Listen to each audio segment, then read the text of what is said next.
তো এখানে আপনাদের সকলের সুপরিচিত সুনাম ধন্য কাড়া রসিক আছে নয়ন মাহাতো, ওই 1 নম্বর কাড়া জোড়া কনফার্ম হলে তো ওনার তরফ থেকে এসেছে, তো ওনাকেই জিজ্ঞাসা করছি তো জোড়া কনফার্ম করলে তো এটা কোন নম্বর জোড়াটা কনফার্ম হলে? এটা 1 নম্বর। 1 নম্বর। আর প্রাইসটা কত? প্রাইস 51,000। আর লড়াইয়ের দিনটা 29 ফাল্গুন।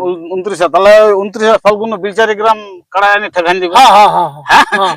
তো দর্শককে অবশ্যই লড়াই দেখাবে। হ্যাঁ, দর্শককে যেভাবে খেলা দেখাই যাইছে এর আগের আসরটাই, হ্যাঁ, সেই হিসাবে আশা করছি যে কারাই খেলা দেখাবে, সবাই আসবে। সবাই আসবে। তো এই কাড়াটা টোটাল লাগানো কবার হয়েছে? টোটাল গ্রামেই লাগানছিলি, আর এই তারপরে এই ইয়া মাছটা উঠলো রসিকটেন গ্রাম আনা হয়েছিল, আশ্বিন মাসটাই। আশ্বিন মাছটাই। হ্যাঁ, এটার মানে ফলাফল কিরকম আছে? ফলাফল জয়ে আছে। জয়ে আছে। হ্যাঁ। এই কাড়াটা লাস্ট লড়াইটা কোথায় করেছিল? লাস্ট লড়াই গ্রামে হয়েছিল, তো যেটা এখন তোমার বাইরে জোড়া ছিল, হ্যাঁ, ও মানে আসর বাইরের ভিতর সময় হয়নি, এই করে লড়াই লাগা হয়নি।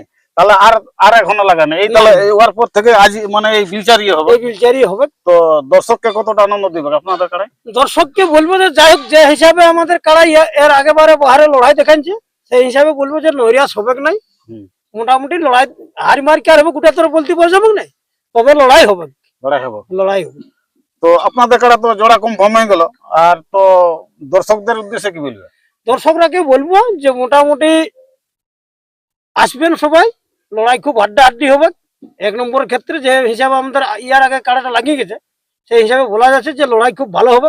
আশ্বিন মাসে তো মোটামুটি এই এলাকার এই অঞ্চলটার মোটামুটি মায়া ছেলে জানে যে কিভাবে লড়াই দেখা যায়।